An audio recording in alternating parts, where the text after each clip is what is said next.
I'm Marianne Howie. I apologize because my video seems to not be working. I need to get my, teenager to come and fix that out for me. But I want to welcome you all and thank you for joining us for Cord Connects. I think we have a super exciting topic today, which is so you don't want to be a PD, alternative but awesome careers for medical educators. And today we have Wendy Coates, Gino, Farina, and Megan Fix. All esteemed educators and talented people who are coming to share a combination of what their paths and lessons have been in their process. To introduce them, Wendy Coates is a professor of medicine at University of California, Los Angeles at UCLA and senior faculty education specialist in the Department of Emergency Medicine at Harbor UCLA. She is known as an innovator and researcher in medical education. She created several programs, such as founding the first MedEd Fellowship in 1997, the UCLA College's program, for which she served as Dean of the Acute Care College for more than 15 years, and the new Armed MedEd programs sponsored by SAEM for advanced research methodology training. She was one of the founding members of the Cord Academy for Scholarship and was a member of the team that created the Merck at Cord Research Training Program and co-led the first National Emergency Medicine Student Curriculum Initiative. She is a decision editor for Academic Emergency Medicine Education and Training, Academic EM, and the associate editor for the Journal of Advanced Medicine and Science. She is the president-elect for the Society for Academic Emergency Medicine. And as if that's not enough, we also have Gino Farina, who is a professor of emergency medicine and science education and the assistant dean for clinical preparation for residency at Zucker School of Medicine at Hofstra Northwell. He graduated from SUNY Downstate and completed his emergency medicine residency at Northwell Long Island Jewish Medical Center in New York. Following his residency, he became faculty and served as the PD for 16 years. His interest in medical education led him to take on a full-time position at Zucker School of Medicine in 2017, where in addition to his current role, he teaches physical diagnosis, communication skills, clinical reasoning, and medical Spanish. At Zucker, his main focus is the transition from medical school to residency and ensuring that his students are proficient in the AAMC's and trustable professional activities. His other interests include global health in Latin America, especially in Ecuador, where he holds a faculty position at Universidad San Francisco de Quito. And in the same theory as that old Ginsu knife commercial, and then there's more, Dr. Megan Fix is an associate professor of emergency medicine at the University of Utah School of Medicine. She serves as the vice chair of education for emergency medicine, as well as the assistant dean of student affairs for the medical school. In addition to her academic positions, Dr. Fix is heavily involved medical education on multiple levels. She teaches on a number of national and international emergency medicine courses, has been involved in leadership for Cord, is the editor-in-chief of the Peer Online Board Preparation Question Bank, and is one of the associate editors of the MRAP online textbook Core Pendium. Dr. Fix has received several awards of recognition, including the 2020 ACEP National Emergency Medicine Faculty Teaching Award. She is a proud alumna of Stanford School of Medicine and the Harvard-affiliated Emergency Medicine Residency Program. Dr. Fix's professional goal is to improve medical education through enthusiasm and mentorship. The idea is that the world of medical education in emergency medicine is vast, and there are many opportunities to be a leader. The skills attained as a member of the residency or clerkship leadership team will serve you well in various other settings. I want to point out that this is one of the topics I think I am most excited about introducing. We are thrilled to have the possibility of having questions asked. If you would be willing to put them in the chat, then I can certainly work on moderating that as we finish up hearing from Drs. Coates, Farina, and Fix, and all of their wiseness on this topic. Thank you very much, doctors, for coming to join us, and I really look forward to hearing this talk. Thank you so much, Marianne, for that really exciting introduction. And as you heard, I'm going to share my screen and we'll talk about, we have some amazing people in our field. We love Cord and we have really enjoyed working on this together. I just want to say, like, Cord Connects is really an awesome program because coming from the amazing community that is Cord, there are still people that you don't know and you get to know through this program. So please note that Wendy, Gino, and myself are completely welcome and open to you emailing us, asking us questions. We are here for you. And it has been such a pleasure working on this together. So thanks, Dan and Marianne, for letting us do this.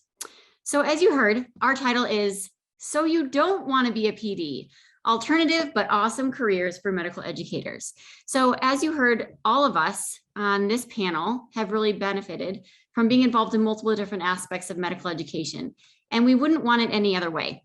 But we've also taken turns and twists, and we're hopeful that throughout this presentation, you'll be able to learn how you can also take turns and twists. And as Gino will encourage you, think about your next steps. So we're going to introduce what we've done. We're going to give a little sample interview. Stay tuned. We're going to talk about some roles that you may not have thought about in medical education, but you might after this presentation. We're going to end with some resources and also a Q&A. So please, as Marianne mentioned, feel free to put your questions in the chat and we will be happy to answer. And we have no conflicts of interest to report. So let's start with me. So as Marianne mentioned, I went to multiple different institutions, but there's also lots that is a part of me. And I didn't even put on the slide that I'm a wife and a mother to 3 boys, and those are probably my most important roles. But because this is a Cord Connects, we're going to focus more on our academic and non-academic roles. So I was a synchronized swimmer in college, and I put that up there because it is really important to me to be a team member. And in medical education, we are the ultimate team, right? We're working with our learners, our trainees, other departments, other personalities, and we're also working in the emergency department. So being a team member is part of all of our roles. I was chief resident at Hammer, and right before then, Dr. Egan was on the call, so he knows I really struggled with some depression during residency, and many of you know this by hearing me talk about it at Cord. But that was something that was really important to me to give back to other trainees. And so as a chief resident, that was really important to me to be a role model, but also someone that other people could go to when they're struggling. And in medical education, I started focusing first on UME, undergraduate medical education. So I was clerkship director, and then I came to University of Utah and started as the APD, and I was the APD for 7 to 8 years. Loved that job. And during that time, I really became involved in Cord as well. I was on Cord leadership, was program chair, and continue to really try to be involved in Cord as much as possible. And throughout that time, I also got to know other people who are medical educators in a lot of different arenas. So airway course, I'm faculty. I've worked with Corpendium, as she mentioned, and I've worked on Peer. So I'm the editor-in-chief now of Peer. So all that kind of happened organically, right? As in life, things just pop up because you know really good people who involve you in a lot of different things. And then I've also been super involved in coaching and mentoring for both residents, faculty, and students, because the skill set is the same, but using those skills in multiple different domains has been really helpful for me. I spent a lot of time as a course director at the medical school, both for the doctoring course, which is clinical skills, first-year medical students, and then 4th-year medical students, the transition to internship course, which is like the boot camp. And then, as Marianne mentioned, I'm now the vice chair for education, which also lets me be involved in fellowships, as well as UME and GME, and the assistant dean of student affairs, which we will get to. Now on to Wendy. Well, thanks, Megan. So I wanted to start mine by saying that there's a theme here, and that is education from the very, very farthest back time that I can remember. My first major professional role was as a ballet dancer and teacher, and working with students in that capacity just kind of demonstrated to me that that was where I really just loved to do all the different things that I still love to do. And that was a great training ground for that. Any of you who may have done classical ballet or maybe a sport, you know that what you need to have for that to be successful is to be a great team member, as Megan already mentioned, and also to be very, very critical of yourself to make yourself get better. And it's not that you're doing something for someone else, you're trying to make yourself better. And I think all of those skills translate over into being an outstanding physician and to be a good leader, because you've experienced it yourself and you want to do things the right way and help others to follow suit. The next thing that is related to education was formal training in the field of education, and I'm a credentialed teacher for both secondary education and adult education. One of my jobs, I used to teach high school physics, and then when I was in medical school, I had a part-time gig teaching adult GED, which kind of was another way to meet up with patients and not lose sight of, you know, the fact that I was only surrounded with all these like top 1% IQ people, but that what we were really doing was all of the teaching so that all of our students would then be able to take care of these other people. And it was a great awakening to see that everyone has the capacity to learn, and there's a lot of motivation in all different kinds of people. And that whatever skill you have as an educator, you can translate it to any population, because it's all about motivating and being true to helping people achieve their potential. When I got to residency, I was interested because of my past in education. SAEM was a newly formed organization that resulted from combining the UAIMS and STEM, which were the two organizations of researchers and teachers that mixed together. And I got in touch with the leadership and said, hey, I'm a resident, I want to be on a committee. And they just laughed at me and they said, you're a resident, you're not going to be on a committee. I said, no, really, I want to be on the education committee, because if you all are sitting there, you know, dictating how we should be educated, you should have a representative of, you know, the end user. So they said, okay. And so that was kind of a new thing for them. And I got a lot out of that because I had a chance to meet some of the real leaders in that field from an early stage who were very influential in my development. At Harbor, I was the director of education. This is before the concept of vice chair was available in emergency departments, which weren't yet departments, but that was the role that I served. I was in charge of all of the didactics for the residency education, the course director for all of the medical student courses, including the senior sub-I. I had a third year rotation that was like an exploratory thing, and 2 preclinical courses that people could take.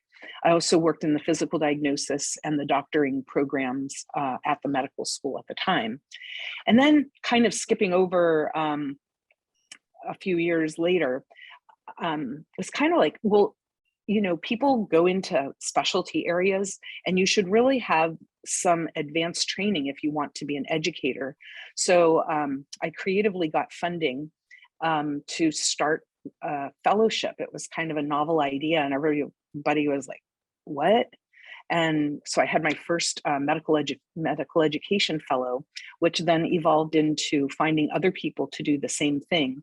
And then Lainey Yaris and I were sort of partners in crime. She is at Oregon, and we worked together to define curricula for that and to define best practices. And it's really taken off, and couldn't be more thrilled about that.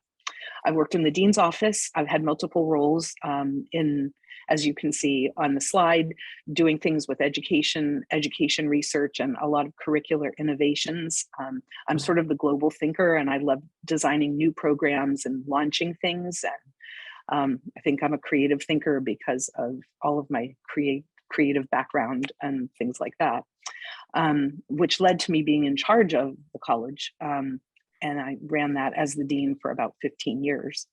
And since that time, kind of circling back to my first committee as a resident on SAEM, you know, I served in pretty much every single role that I could possibly think of that was related to what I liked, and got more involved with the actual research folks who were on the research committee getting NIH funding, trying to establish the fact that education research was a solid discipline, and it's now accepted, and worked on creating that course, Armed Med Ed, and am loving being involved with that.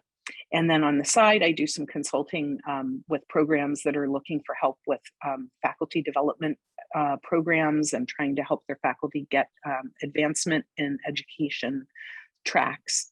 I've been doing some sort of spontaneous pre-site visits to find errors so that they don't get citations in medical schools. And then of course, when people are looking for education research consults, helping with that. So I'll turn it over to Gino. Oh my God. So I read your slides, Megan and Wendy, and very impressed by everything you have said. So I wish I could say all those great things about myself. I was not a professional dancer. I was not a swimmer. I worked in a gas station for many years in high school and in college. And the reason why I mentioned that is because, like most ER doctors, I'm not afraid to get my hands dirty and do whatever needs to be done. And those dirty jobs are sometimes the better jobs. So I had a pretty traditional role. I graduated from residency. I stayed in the same place. I became a faculty, assistant program director, clerkship director, APD, and then program director. I was there for 16 years as program director.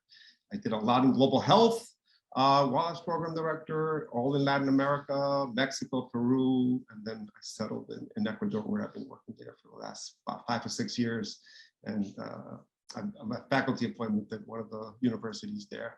We have an agreement with them. Their students come to rotate at Northwell hospitals, and our students go there for rotation. So it's worked out really well.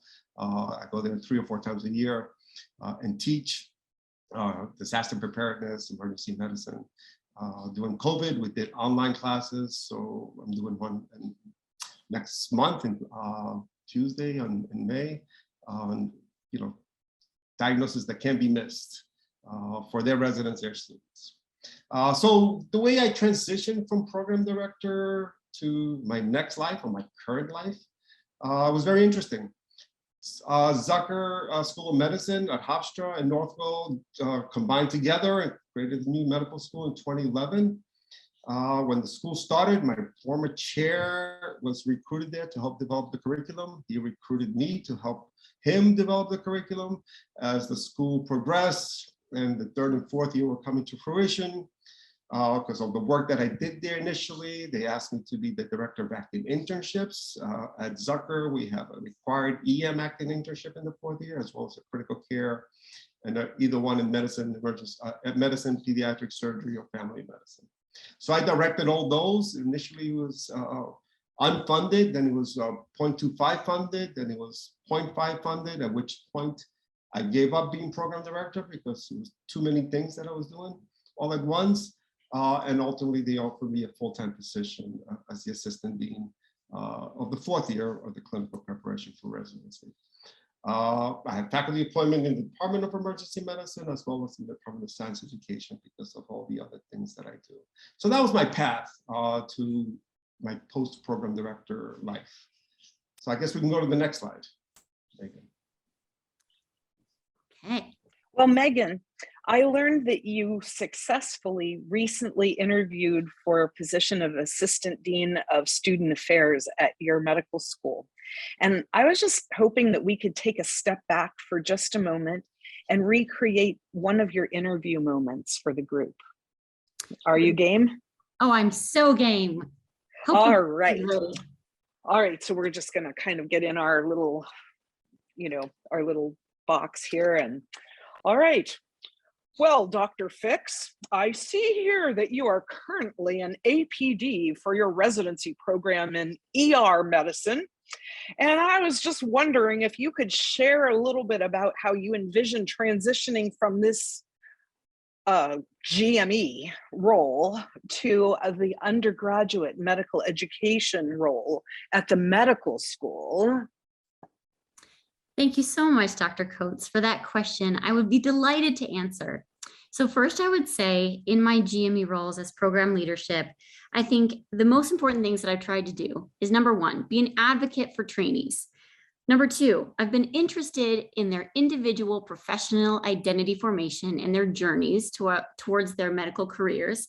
And then finally, this especially coming as an emergency medicine physician, I've tried really to be flexible and innovative when it comes to both the successes of these trainees, but also the challenges. And we've seen a lot of challenges. There's always residents who need remediation. There's also COVID that totally changed all of our lives. And we just dealt with it. And we figured out ways to make sure that the training program was really robust. And I'll say, when I think about trainees and I think about my residents right now, I think of them not as residents, but as individuals. Just as you and I transitioned from our own lives as undergraduates to graduates in medical school to trainees in a residency program and so forth, our trainees are still individuals. And so I tried to involve myself in opportunities here at our institution that allow me to be involved in their professional identity formation as individuals. So you'll see initially I was involved as a course director for the boot camp, the transition to internship, because I feel like as an APD, I had a lot of experience with incoming interns, but I wanted to learn more about what the fourth year medical students were thinking. So being involved in that course really helped me understand the minds of those individuals, those fourth year medical students. What did they need to be successful when they entered our program as interns? And then you'll see also I've been involved in the first year medical student courses, trying to develop doctors. I help them with physical exam skills and trying to interview patients. And I bring them to the emergency department. I let them shadow me and see the wealth and the breadth of different things that we see. So I think the transition going to a UME role in leadership will be really fun. And I'll use all these skills that I've learned working with amazing people like yourself and other educators at our institution, because again, it's all about the individuals, it's about the trainees and their journeys. And I think it will be really fun and exciting to transition my skills to working with the UME School of Medicine here at the University of Utah. Well, that is certainly a very informative answer. And I really enjoyed the way that you were able to tie the two together from the UGME and the GME roles that you've played. I wonder if you can remember maybe one experience that you had of a particularly successful student that you helped transition to the GME role, and just briefly, if there's just something that you can share that was particularly meaningful to you. Yeah, that's a wonderful question. And I think about the relationships I've had as a mentor. As I started mentoring the first year medical students, I'll remember one student, let's call him Bob. And Bob came into medical school and was really timid and really worried, didn't know what he wanted to do. He had a lot of trouble just thinking about his background and his upbringing. And he had a lot of pressure to be a certain thing for his family members. So Bob and I got to know each other over our mentoring meetings. And it turns out that the second year he came back from summer break. He had done amazing amounts of research. He actually had been quite accomplished, but he was very thin and it worried me. And I said, Bob, I'm really worried about you. You don't seem, like yourself. Something must be going on. Can we talk about that? And Bob started crying and we cried together. And it turns out that Bob had come out over the summer and it had been really stressful for him. And it was a time where we could connect as individuals. And we were really fortunate to be able to have the ability at our school. We have a lot of really great LGBTQ plus resources, and we had some mentors and other students who have been through this as well. And once Bob really was comfortable being who Bob was, Bob became so happy, and he actually successfully matched into MedPeds. I'm still in touch with Bob. He is chief resident and just thriving. And so I think of that as a story where an individual connection with a trainee and helping that person be themselves can really be fruitful. Well, thank you so much, Dr. Fix. This is just wonderful to hear how much you're able to connect with people and how much you've accomplished. I've certainly enjoyed our interview, and I'm hoping to give such a favorable recommendation to our selection committee, and we'll be in touch shortly. Thank you for coming today. Thank you. So I just want to say that they're fantastic, but I just want to point out some really, really great things that Megan said. So you're here for a reason. You're here because you're thinking about transitioning, or maybe even planning to transition and already taking the next steps. But doing an interview, when you ask these open-ended questions, just like Megan did, it's important to show your skills. I'm innovative, and then an example of it. I help develop learners and examples of that. Professional identity formation and examples of how she did that. These are all key things during an interview. These are things that you can bring out. This is your chance to show yourself, show off your skills, the skills that you have as an APD or a PD. And interestingly enough, as you can see from this slide, these are the qualities for successful CEOs, okay? And you can link to this article through the QR code. But these are things that we all have as program directors, right? Accountability, self-confidence, professional, personal life balance. I like to call it professional and personal integration, right? Rather than trying to balance things, is sort of make it all work together. But humble yet dignified, strategic, inspiring. These are all qualities that you developed as a program director. These are qualities you share with CEOs. These are qualities that you can bring to your next position. Next slide. So this comes from Dr. Wally Carter. If you don't know him, I'm sure you've heard of him, a legend, a good friend. And he was asked to, hey, listen, what are the PD, APD skill sets? And in the course of what, 60 seconds or so, he came up with all of these things. I'm not going to review them. You can look at them, but we've all done this. Conflict resolution, marriage counselor, protector, cleaning up messes, innovators, crisis manager, mother, father. We've all done this as a program director. It's a rewarding job. It's something that we do on a daily basis, and we could take to our next position. Next slide, please. So these are positions that are available to program directors or options. Some of these you probably already considered or have heard of. The one things that I will focus on, all of us will focus on some of these things. They're there for you to look at. You can use this as a resource. If you're at that age, retirement is always an option. Clinical work. I know many senior physicians who were chairs, who were program directors, who were administrators, who just wanted to take care of patients and just work clinically and not have to bother with anything. And they were extremely happy. So there are many, many options. Next slide. I just want to talk a little bit, if you, as a program director, want to continue in the medical education route, the most natural next step is to remain in GME. Something you're doing, something that you can continue doing. You can become a vice chair of education in your department, or you can be the vice chair of academic affairs. Now, some emergency departments, the program director is already the vice chair of education or academic affairs. In smaller places, they may not have that position available.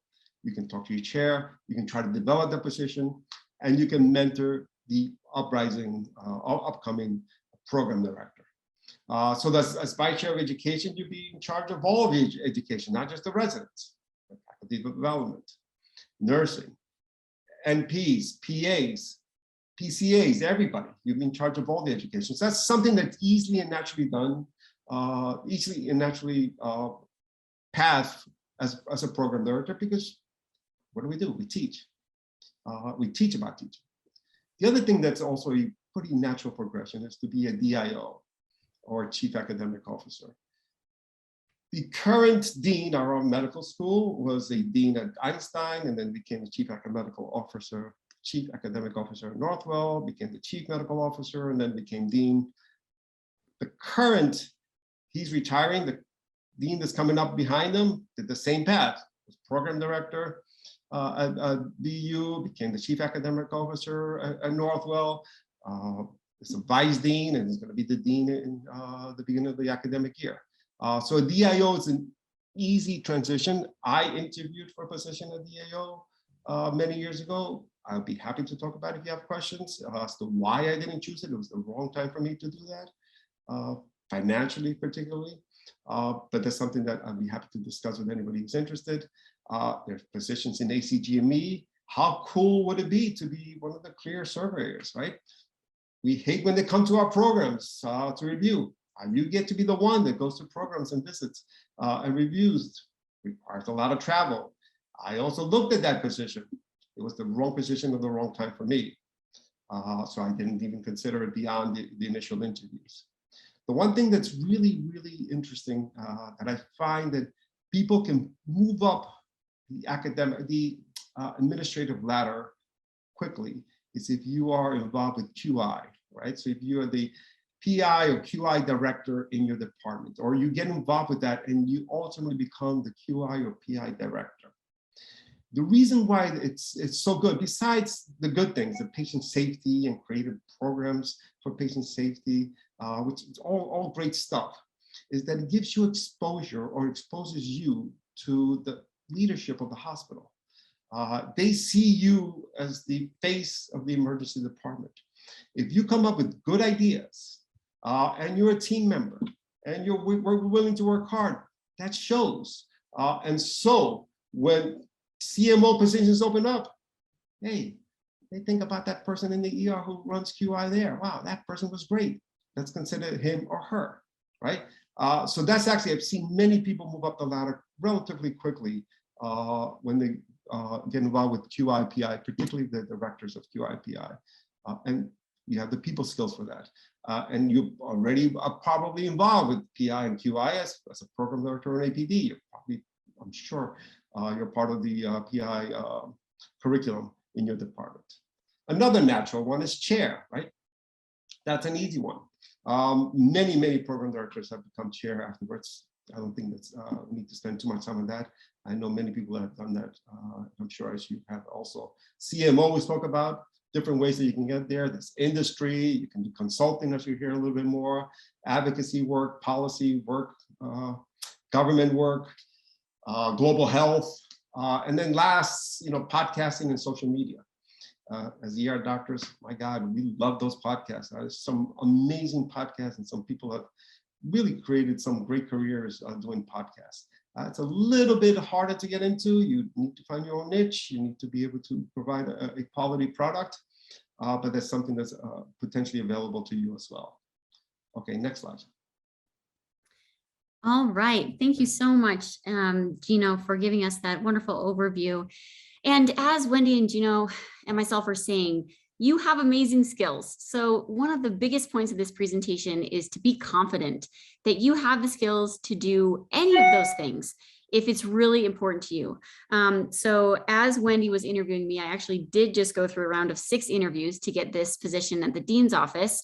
And it really was fun, talking about what is important to us as educators is actually important to them too. And even though I had a lot of imposter syndrome going into that process, it's really helped me realize that medical educators are in general nice people, and we do want to help our learners. So I'll just talk a little bit about the structure of the dean's office and different types of opportunities that help me get to where I am, but also will hopefully help you identify some opportunities that you might not think about. One other thing as we're getting onto this, as I've been progressing in my career, I've really found it important to know you have the most fun, the least burnout, and the most joy when you're acting in areas of your own strength. So for example, Wendy is amazing at research. I do my best at research, but it's not something that is just very natural for me. But working with groups and being a mentor, like that comes very natural for me, working with people. And so I've found myself gravitating towards things that work with my own area of strength. Gino mentioned that certain positions he interviewed for or were interested in that may not have been a right fit. So we're going to go into the part of the presentation where we talk about a lot of different options. So think of what might be a right fit for you based on your strengths.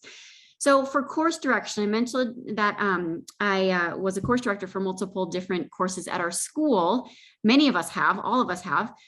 So think about things that may be outside of emergency medicine. So I taught the doctoring skills course for the whole first year medical students for a while. I also was a learning community mentor, which is really fun, where you just are assigned a group of students. Bob was one of my students, and you follow them as they transition from year 1 to 2 to 3 to 4. Those house models or leadership, learning community models are present at lots of medical schools. And for ours, at least, they're always looking for new people to be the mentors for those. And they come with funding too. Elective courses, you can run an elective course at your school in emergency medicine or global health or procedural skills. And then transition to internship was really an easy fit for emergency medicine because we interact with everybody in the hospital. So I was able to run that course for quite a few years while being an APD, and also got funding from the school to run that course. But it was fun because we worked with all of our friends in medicine, surgery, etc. And then CME, I've really enjoyed learning how to be a better educator through CME courses. So, and a lot of this is word of mouth. So if you want to speak at a CME course, try to start local. Speak at your regional course that's run by your institution or nearby in your community. And then from there, ask to do more speaking. There's always speaking opportunities at CORD, SAM, ASEP. If you have a great idea, try to get out there and do more speaking. Podcasts, Gino mentioned. Send an email. I have a great idea for a podcast. See what happens. National courses. I've been involved in the airway course, the heart course, all really just from wanting to be involved and asking other people and having great mentors along the way. And then procedure courses. There's a lot of people who need CME to do airway skills, for example, or to do simulation. If you like simulation, you can run simulation courses and have people come to pay and actually do the courses to learn procedural skills. So if you have a sim center nearby, you could be in charge of the sim center and have people come. So in the dean's office, everybody's school is going to be a little different, but in general, these are the main buckets. So whatever bucket feels right for you. Student affairs is where I am, and there's a group on student affairs, which I'll show you in a moment. Then there's curriculum. If you're really interested in developing curriculum and working with assessment tools, then working in curriculum and trying to make your way up to be a dean of curriculum. And then admissions, that's a whole nother field. We are really good at admissions type things, right? With all of our recruitment efforts. So you could easily slide into working on admissions if you start on the admissions committee and then work your way up potentially to the dean's office. Faculty affairs, professional affairs, academic affairs. There's a lot of room here, P&T committees that the dean's office will fund positions in. If that's something that's interesting for you, you could start locally and work on faculty affairs in your own department, and then work up to a dean or school level or even campus-wide position, which I've had other people who have been involved in medical education at my institution do that. Then there is a lot of schools that are opening up deans of diversity, equity, and inclusion, which is a great space to be. So if that is interesting to you and your school does not have a dean for that, propose a dean. So these are just examples of ways that you can showcase your strengths. Let's just take, for example, if you want to be more involved in medical school dean's level stuff, go to the AAMC website and you can peruse all of these different groups. Now I'm involved in the GSA, the group on student affairs down here, but there's a group on educational affairs, faculty affairs, diversity and inclusion. There's a lot of groups through the AAMC. And this is a great way to get involved. To go to one of these groups, to go to the AAMC meeting, it's every November, and network and try to learn about what other people do at different institutions. And then the AMA has a lot of opportunities that you may not know about to help enhance your skills and enhance your marketability to apply for these upper level positions.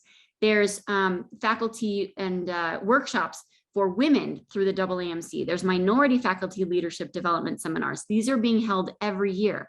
The AMA has special focus right now on this accelerating change in medical education. If you go to their website, they have grants for super cool, really innovative ways to make education better in our country. And there's an online virtual conference called the Change MedEd Conference, which also has lots of opportunities for you to present your work, also to hear about different innovations and think about ways to get involved. And then editing, writing, creating, and publishing. This is a real great way to be involved with already existing organizations and groups and provide some input. Some of these will be really just good for your own personal development. Some of them you may actually get paid for, but these are things to think about and ways to do non-clinical work that enhances your pre-existing skills as an educator. So as mentioned, I work on an online textbook for Corpendium through EMRAP. That's been really fun to be involved with that group. got to know amazing people and work in the editing space, which is really pretty fun. I love editing. I like item writing, which is writing multiple choice questions and editing multiple choice questions. You can do that with peer or Roche review or ABEM. And then there's curriculum design, such as with Foundations of Emergency Medicine. They are always looking for leadership folks as well. And then other examples of editing and writing through our national organizations. ASAP is one, but Wendy will get to more. And then finally, coaching is a space that I really love and feel comfortable in. You can go further and become a coach, a personal or professional or life coach. And we have had multiple members of our core community do this and actually go on to get real certification from the ICF, the International Coaching Federation, and get certified as a life coach. And then you can have your own clients and work with people to help them realize their goals in life. At my institution, I help develop our own umbrella of coaching for both UME students as well as junior faculty. And I'm happy to share our resources, but we've developed workshops and workbooks to help build a coaching program at your institution. I'm happy to share any of these, but these are ways to make you very useful in your institution with things that you already have a lot of skills for. And I will send it over to Wendy. So now we're going to look at some additional roles that all require a skill set that aligns with the skill set that you've spent a lot of time developing as an educational leader, whether it's as a program director, an APD, a clerkship director, and we're just going to look at a few of those different ones. So next slide, please. So how would you like to do a similar job to what you're doing that doesn't require you to master a whole new set of skills, but without having any challenging learners?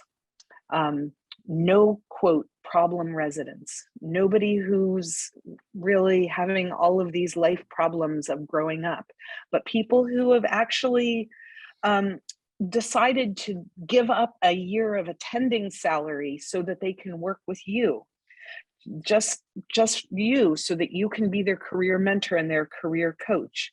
You can be a fellowship director. There's a couple of flavors of this. One is the ACGME approved fellowships, such as pediatric emergency medicine, and you know the list. And the other is the non-ACGME approved fellowships. And for example, medical education or medical education research would fall into that simulation for now. And you can just translate your skill set directly almost to lead the whole fellowship program. Because if you think about it, you need to do every single thing that you do as a residency leader to lead a fellowship.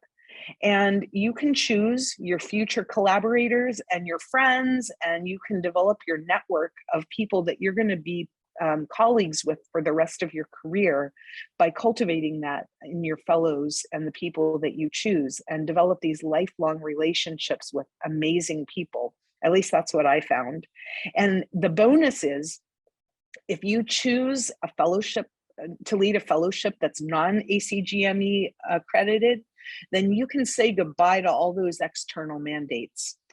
PIFs. What about if you never had to fill in another one? And you can just choose your own adventure and make things exactly the way you wanted them to be. That's very, very liberating. Next, please. Shifting gears a lot here. You can be an education research specialist if that's what interests you. It's very related to the role of medical educator, but it's a completely distinct type of job. So it's its own discipline, and it has rigor and rules. It's not for everyone. And I want you to think about those guys in your department and women who are like the researchers. So that's a carved out career, that those people are career researchers. They're doing all the clinical trials, they're applying for NIH funding. And so not every single clinician in your department is doing that. So there's no reason that every single educator in your department has to produce education research. If this is your jam, then you should do it. but you should make sure that you get the training that you need and develop the networks that you need to be successful. The goal here, if you become a researcher, is that you are there to support the legions of educators by developing materials that have high-level outcomes. And as a PD, you know how much you've struggled with finding materials like that. And as a researcher, you can work hard to develop those for all of your colleagues who are still in the program leadership roles. And if you choose a research path, you can translate all of those desires from your years as a PD into these results with the high-level outcomes. And as I mentioned, it's really important for you to get good training. Merck at Cord is a great place to start, where you have a chance to just kind of dabble a little bit, learn some of the basics, and decide if this is right for you. And it's a wonderful program that's a partnership with the AAMC, and you have a chance to, you know, meet a lot of great people in doing that. And I encourage you to check that out if that's interesting to you.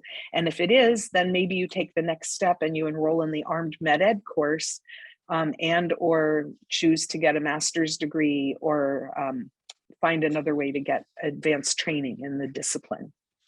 And next, please. Next, I wanted to just talk a little bit about organizational leadership.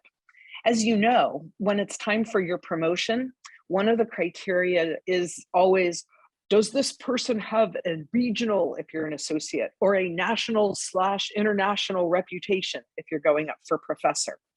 Well, it's going to be really, really difficult for you to get that type of a reputation if you're sitting in your office dealing only with residency related business.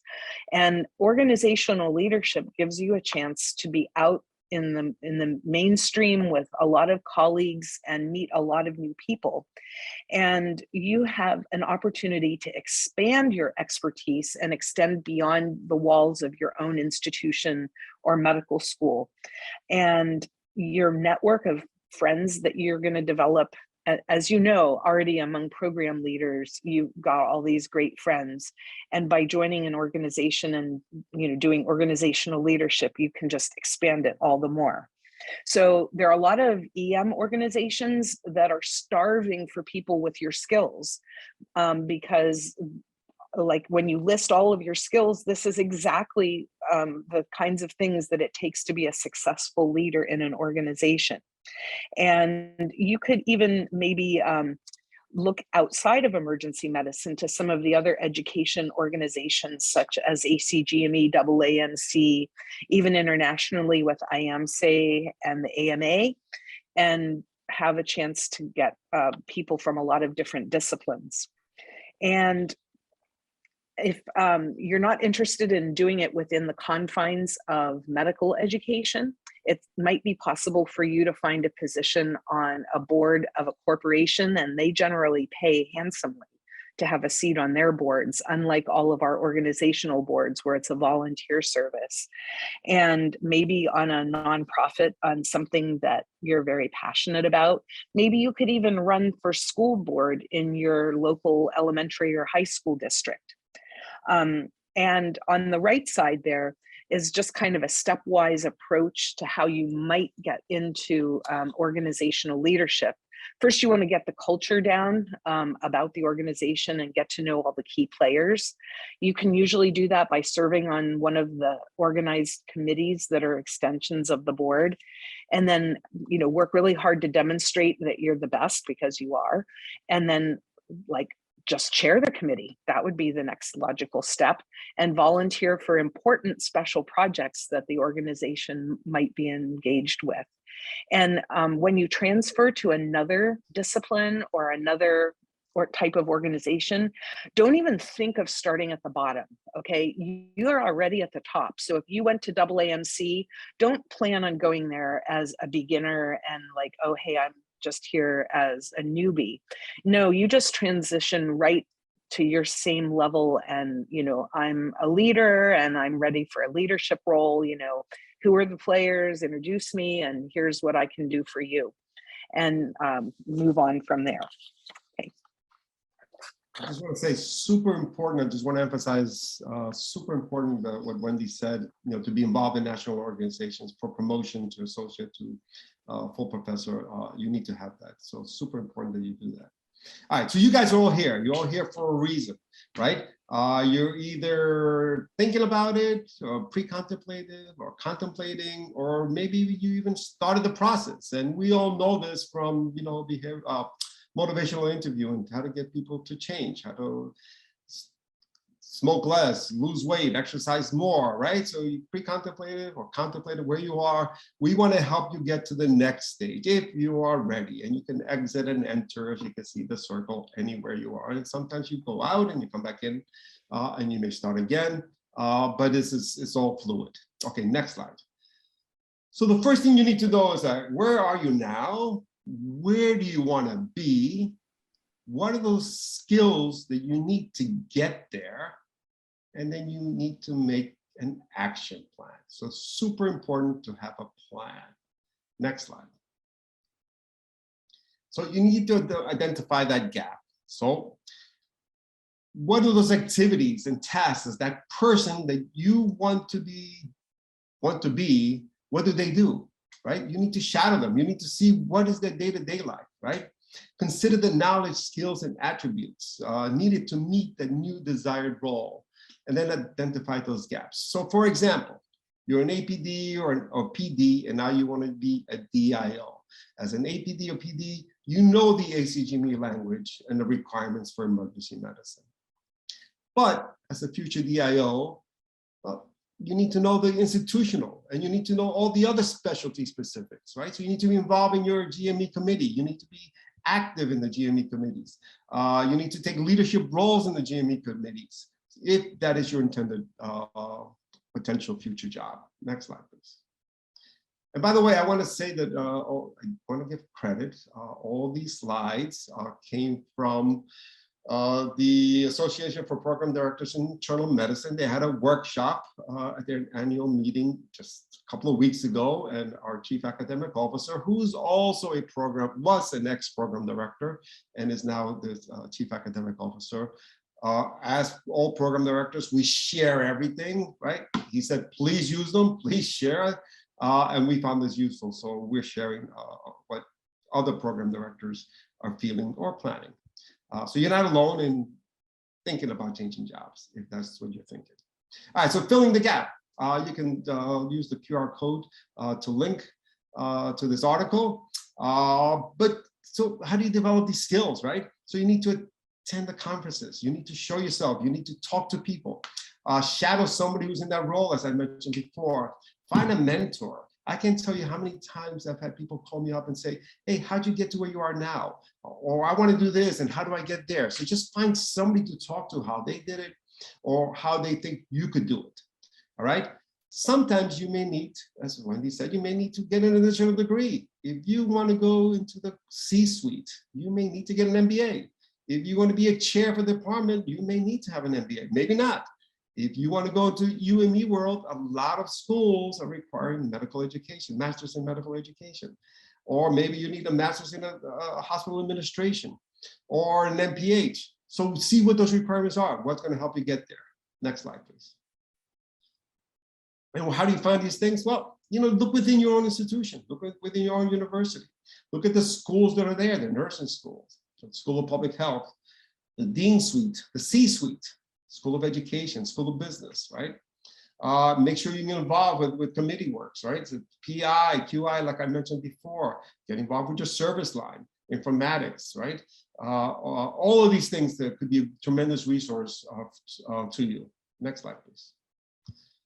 And then ways to find out about open positions. So word of mouth is one of the ways that I've been asked to interview for other positions several times in my career. The DIO that I spoke about before, that position, word of mouth. One of my colleagues was in another hospital.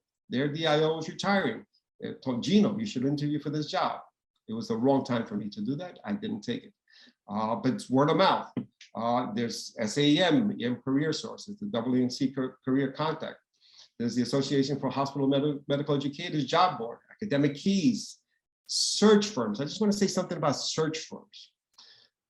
I got to say that, I don't know, maybe every month or maybe twice a month, and I'm sure other people do, will get an unsolicited, we're looking for a DIO, we're looking for a chair of a department, we're looking for an assistant dean, associate professor or something, right? Sometimes it's a recruiter, and I get it. We've all dealt with recruiters in our lives in emergency medicine, and it can be a pain. But sometimes it's a search firm for the university that they're looking. Not a bad idea to respond to them. Thank you for thinking of me. I'm not interested now. Or please tell me more. And the reason why you won't respond to them is because the next time they're looking for somebody, they'll think of you again. So not a bad idea. And if they get too annoying, you unsubscribe or you just ignore their emails. It's not that hard to do. And the last thing is, personal invitations by proxy. All right. So this is comes from our upcoming dean, David Badnelli. And it's not who you know, but it's who knows you, right? And the whole thing, it's, you get a job, it's not what you know, but who you know, but it's really who knows you, right? So showcase yourself, be proactive in meetings, take leadership roles in your GME or whatever committee you're in, because the more people that know you and the more people that know your abilities, then, hey, listen, you know what? I got this perfect person for this position. His name is Gino. I'm gonna have him call you. I'm gonna connect you. That could be the perfect person. So a lot of this behind the scenes happens, and that by proxy is worth a lot more than any other thing. Well, in many, many times. Next slide, please. There it goes. All right, so the last thing that we want to give you is this worksheet or roadmap.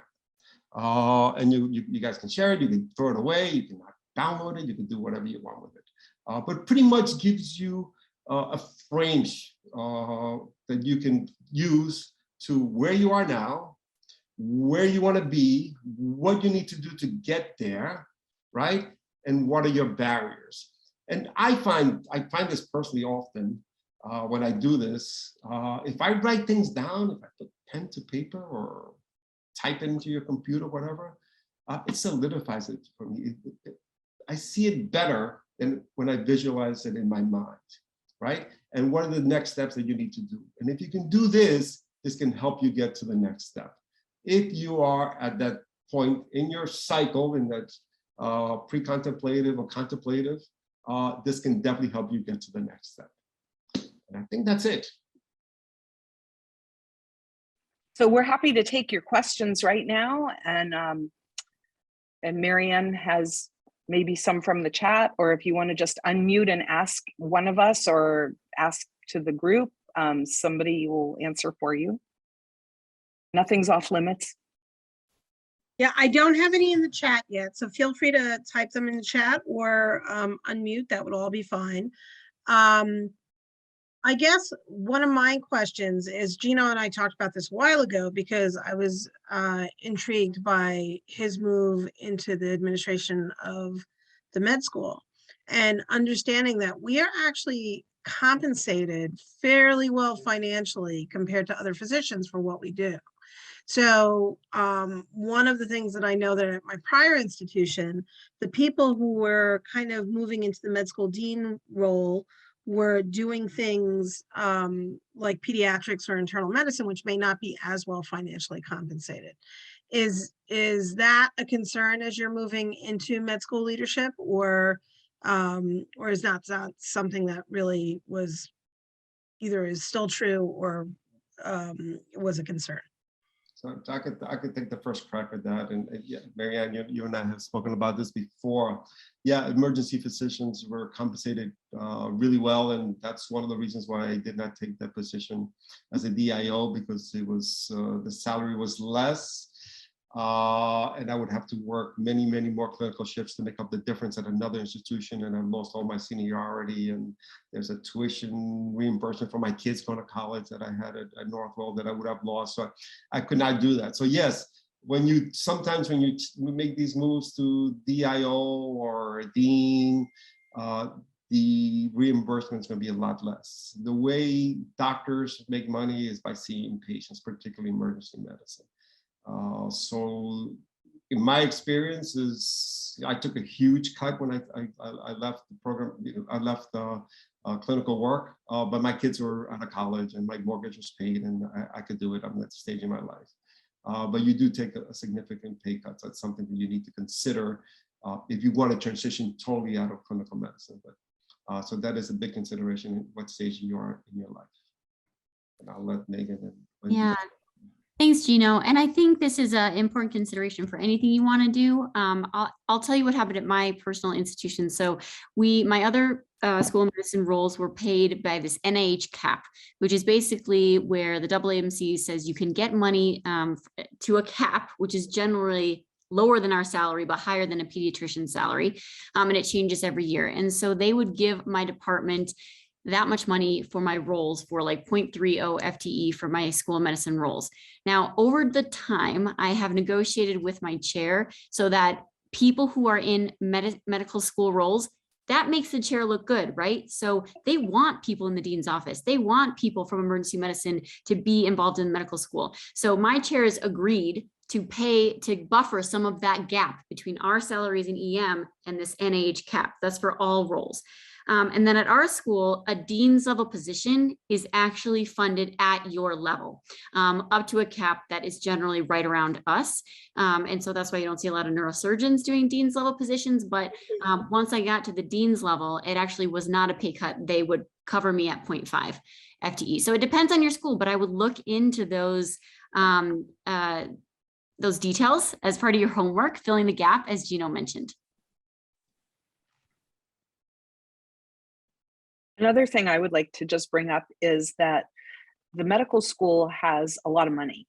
The thing, if you are in internal medicine or one of the core clerkships, the clerkship director is a funded position through the medical school. For you in the Department of Emergency Medicine at the majority of medical schools, this is a role that is assumed by your department to offer the course as a departmental offering. And so it's your chair who's responsible for funding all of the administrative leadership of the course. And then of course that falls on the backs of all of your colleagues who are also the chairs trying to balance everybody's clinical role and everybody's administrative role. So your best bet is to work with your vice chair of education and work with your chair to try to negotiate with the leadership at the medical school to access some of that money so that you can either have your department reimbursed or you can get reimbursed directly by the medical school in some way for this position and make up some of the money that way, because it's there. It's just that as emergency physicians, I think we're often these people who are like, I can solve this problem. You know, this is what I like to do the most. And we sometimes sell ourselves short and we want to do something so desperately that we just kind of, you know, give away the farm in the process. So just have it be a very deliberate process and make the financial aspects be just as important as the other aspects, because if you're not compensated, you're going to burn out a lot faster. Yes, completely agree. And I know we're at the bottom of the hour, so if you have to hop off, please feel free. But there was a question in the chat that I wanted to bring up. We'll stay on, Gino, myself, and Wendy for a little bit as well. You're also welcome to email us. I've put our emails and Gino's handout in the chat, so please feel free to download that. The question was, what do you do with rejection? Try again or close the door? So I'll just say the first time I applied to be a course director at our school of medicine, I did not get the position. And it was actually great because then 6 months later, the position opened up for that boot camp role that was actually much better suited for me. So I think just know that there will be different positions coming up in the world, the vast world of medical education that we talked about. So I would say keep trying. Earlier, you said something about that you were getting to know these people. And one of the things is if you get rejected for a position, you've already interviewed for it and you've impressed them in some way. You may not be the perfect fit for that particular job, or they may have already had someone in mind for that job, and they had to go through their whatever due diligence to interview 3 people, and you may have been one of the other 2 people. And by interviewing and putting yourself out there, now they know you and they'll come and look for you again. And you're not, you should just not give up. And I think That's actually, exactly what I was going to say. Wendy. Go ahead. Sorry, Marianne. That's exactly what I was going to say. right. I think just to reemphasize that, a very wise mentor once told me that no matter what I'm doing, I should be interviewing for something every 3 years or so, at minimum, because by putting yourself out there, it allows people to get to know you in a new role. And it also lets them know that you're interested in seeing what options might exist. So it does not mean that you're going to take the job. It also gives you the opportunity to practice the interviews, because you're probably not going to go to the first job you interview right off the bat. You're probably not necessarily going to either find that to be a match or to find them thinking you're a match, but it allows you to get that practice in so that you can decide what you want to do as you go along. Yeah, definitely agree. I'm not seeing any other questions in the chat, Megan. I didn't also see the one that you saw, so I don't know if that was sent straight to you. So Sorry, yeah, it came straight to me. So if you guys want to look and just see if there's other questions that went straight to you that I didn't see, that would be great. I don't see any other ones, Marianne. Okay. I found this incredibly useful.